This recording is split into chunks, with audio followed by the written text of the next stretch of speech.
Hello children, welcome to my channel Learn with Love. In this class we are going to learn tenses. What is a tense? It means time.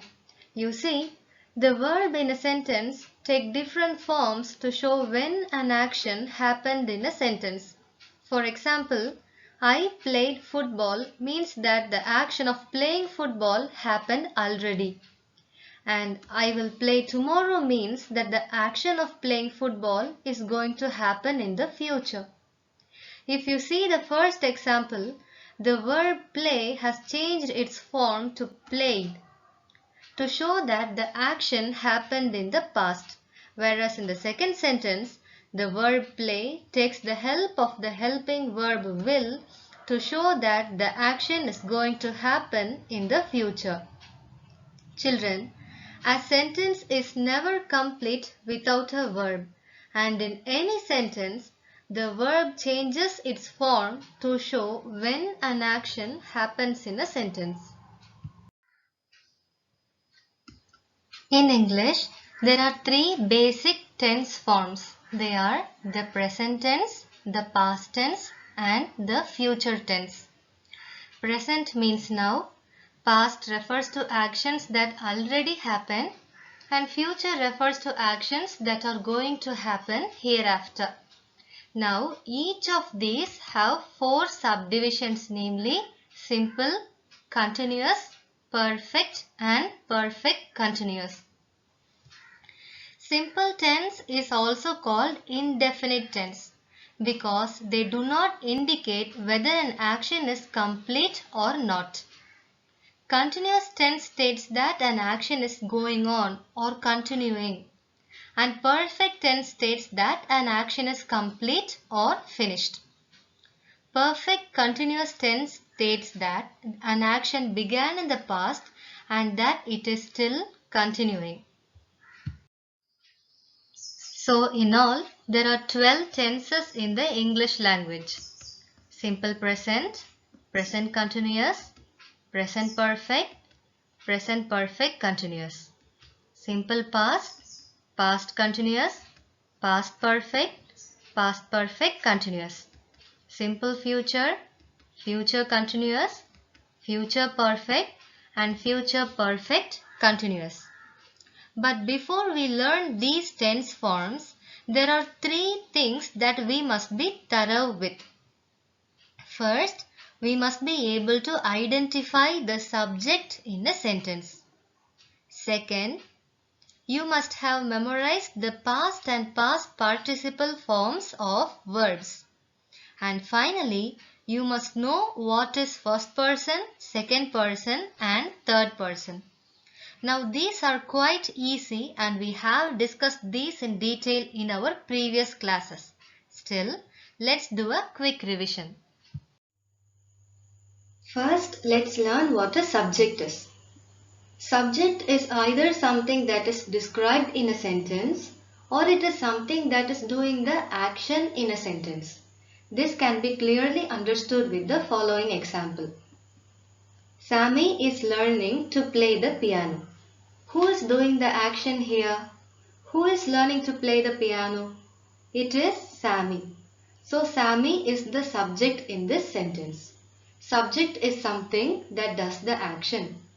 Look at this sentence. Sandra is a tall woman. Who is described in this sentence? Sandra. She is described as a tall woman. So children, in this sentence, Sandra is the subject. Remember, a subject is also something that is described in a sentence.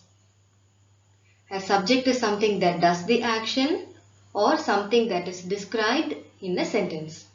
Let's look at a few more examples. The dog and the cat are sick. What is this sentence about? Is it about the dog or the cat? It is about both, right? Because this sentence describes the state of both the dog and the cat. What are sick? The dog and the cat are sick. So that is the subject in this sentence. Notice that this subject talks about more than one noun. This type of subject is called compound noun. That means more than one noun is connected with a conjunction. His leg is fractured. Before finding out the subject in the sentence, I'll give you a tip. When looking for the subject in a sentence, look for the verb first and then put the questions who and what in front of the verb. In this sentence, the verb is fractured. What is fractured? His leg is fractured, and that is the subject. Sandy and his friends are partying. Who are partying? Sandy and his friends, right? So that is the subject. And then there is verb. We have already learnt about verbs in our previous 2 classes. It's an action word. It is the most important part of any sentence because a sentence is never complete without a verb, and also a verb shows tenses. That means when an action happened. In your primary classes, you must have memorized the past and past participle forms of verbs. You see, the verb in its simple form without any changes made to it is called the base form of the verb. Play, walk, help, look, shock. These are the base forms of verbs. These are also called verb 1 or V1. The past form of verb is called verb 2 and the past participle form of verb is called verb 3. The past and past participle forms of most verbs can be formed by simply adding ed to the base form of the verb. Play, played, played. Walk, walked, walked. Help, helped, helped. Such verbs are called regular verbs. But there are some special cases where you cannot do that. For example, run, ran, run. Sing, sang, sung. Begin, began, begun.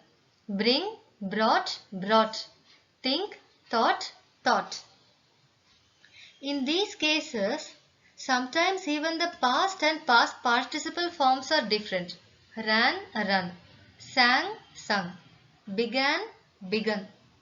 These verbs are called irregular verbs and we have no option but to memorize these verb forms. In our class on Introduction to Verbs, I gave you a list of irregular verbs and insisted that you memorize them. Without knowing the past and past participle forms of verbs, we cannot learn tenses. So if you haven't memorized these forms, I am leaving the link in the description. Make sure you memorize them. Next, you should be clear with what a first person, second person and third person mean. First person refers to the speaker. The speaker always refers to himself using the pronouns I or we. So both these are called first person pronouns because these refer to the speaker. Here I is singular and we is plural. I is used to refer to only the speaker, but we is used to refer to the group in which the speaker is also a part.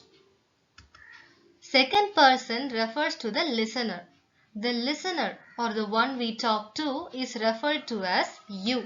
For example, you are a good student. Here, the pronoun used to refer to the listener is you.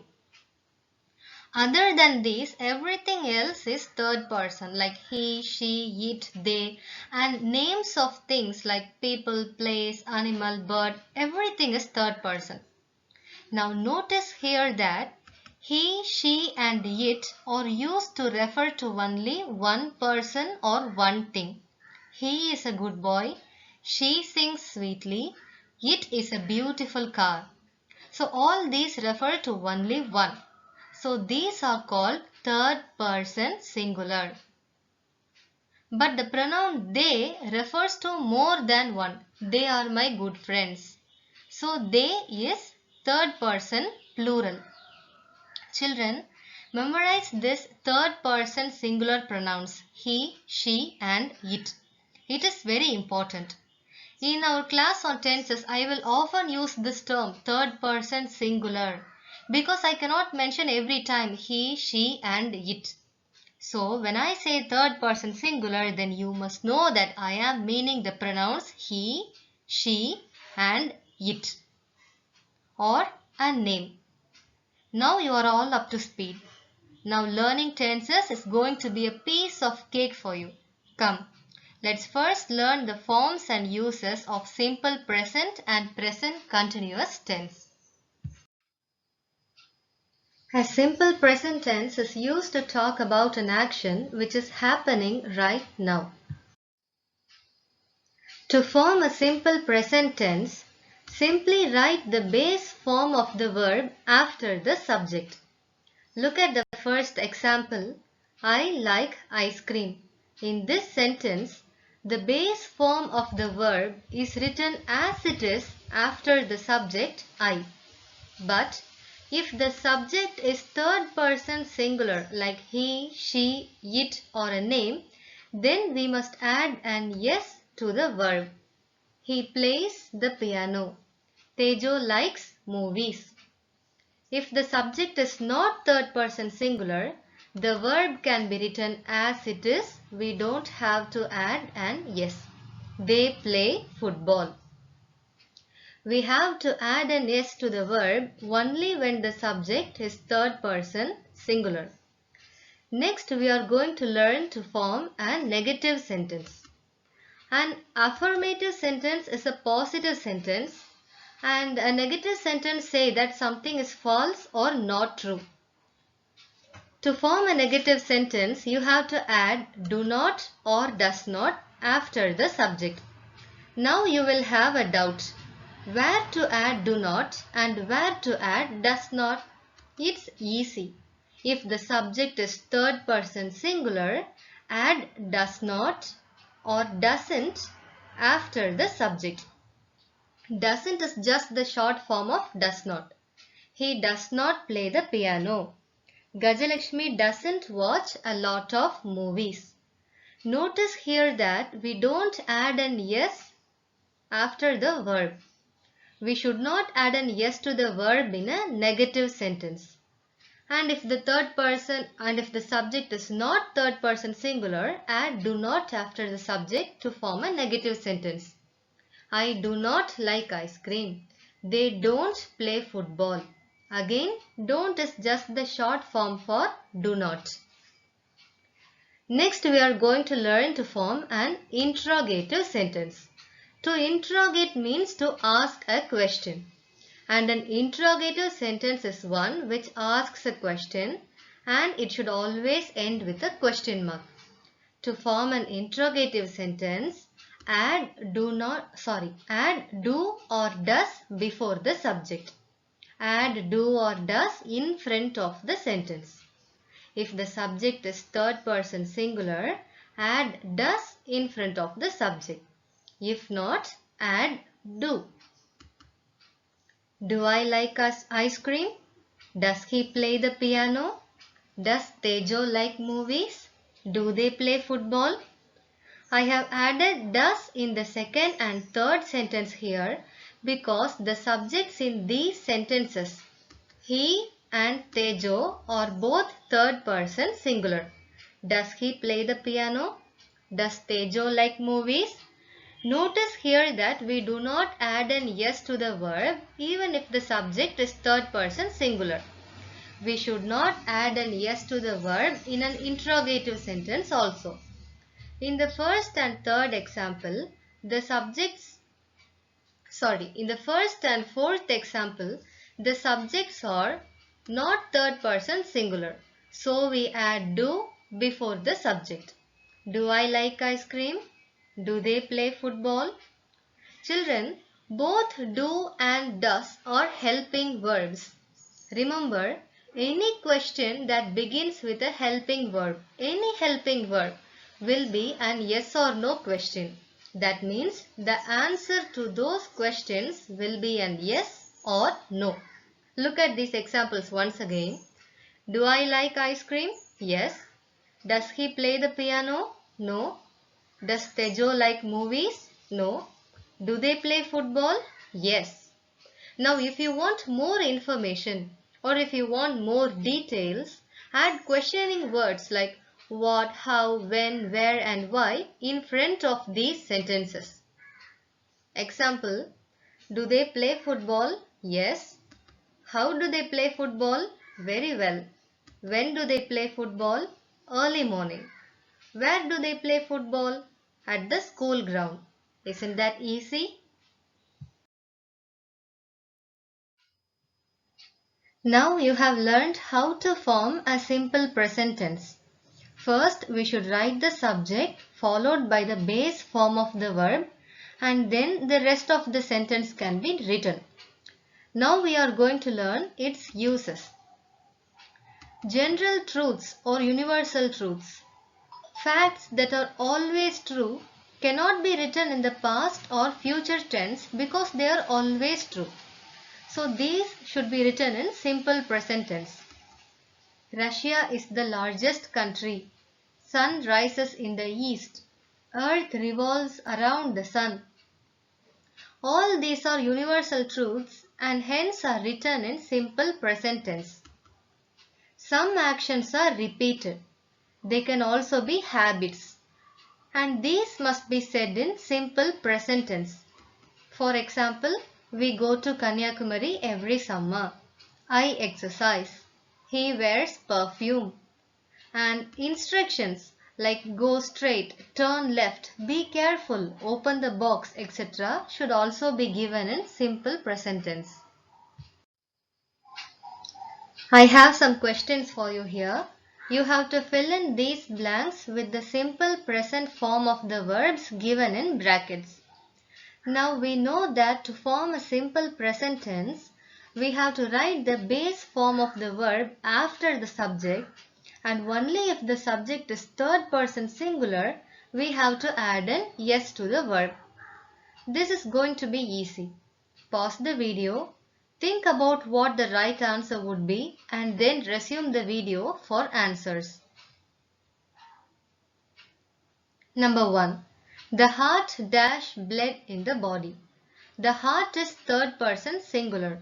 So with the verb given in the bracket circulate, we have to add an yes. The heart circulates blood in the body. Anjali is third person singular. So we add an S to the verb given in the bracket. Anjali teaches geography in school. I do not dash walking in the rain. Remember, in a negative and an interrogative sentence, we should never add an yes to the verb. I do not like walking in the rain. Again, Miriam is third person singular, so we add an S to the verb. Miriam runs faster than anybody else in the school. Now the fifth sentence here is an interrogative sentence. Remember, in a negative and interrogative sentence, we should not add yes to the verb. Do you read storybooks? Easy, right? Present continuous tense. Present continuous tense is used to refer to an action that is going on at the time of speaking.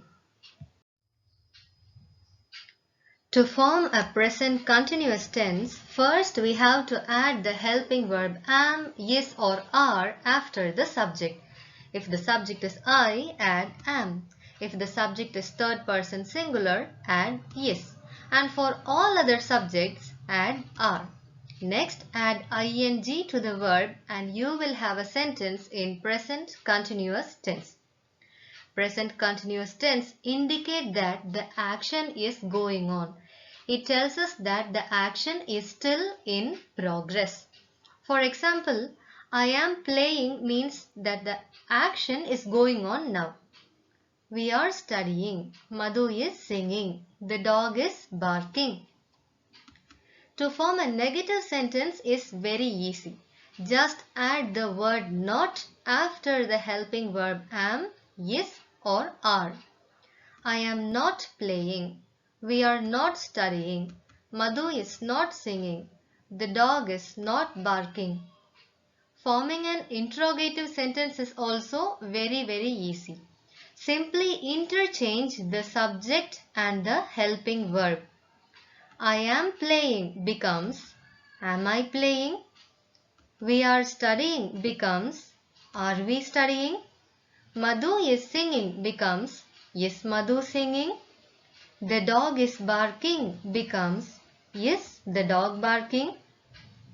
Do you see what I did here?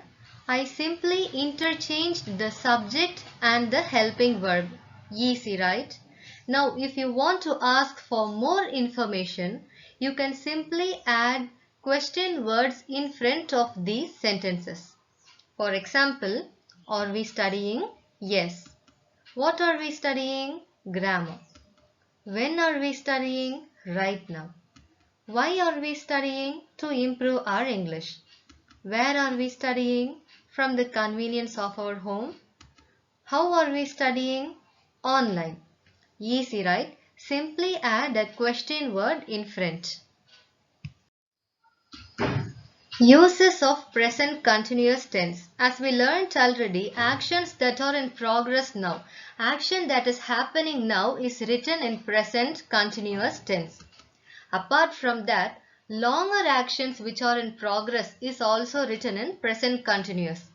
When I say you are studying to become a doctor, the action is not happening right now, it is happening over a period of 7 years. So longer actions like these can also be indicated using present continuous tense. Actions that are going to happen in the near future can also be said in present continuous. Example, I am going to a party tonight. And to express annoyance or irritation, present continuous tense is used with the word always. For example, she is always taking my books, or Sam is always talking in my class. Fill in the blanks with the present continuous form of the verbs given in brackets. Remember, to form a present continuous tense, we have to add the helping verb am, is or are according to the subject, followed by the verb with ing. Pause the screen, think about what the answers would be, and then resume the video to learn the answers. Number 1. Rahman dash in the lawn. Rahman is third person singular, so we use the helping verb is. Then we add ing to the verb given in the bracket. So the answer is working. Rahman is working in the lawn. My mother dash a match now. Again, my mother is third person singular, so we use the helping verb is. Then we add ing to the verb given in the bracket. My mother is watching a match now. The students, it's a plural subject, so we use the plural helping verb are. The students are reading the chapter for the first time. They dash out because it is raining. Children, will we say they are going out because it is raining? We won't, right? Because people do not go out when it is raining. So the answer is they are not going out because it is raining. And the last one, the students are taking a test.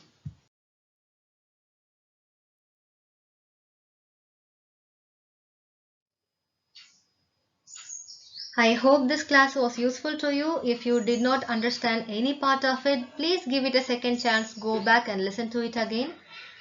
Let's revise the simple past, past continuous, simple future and future continuous tenses in our next class. Until then, remember this. I love you all. Bye-bye.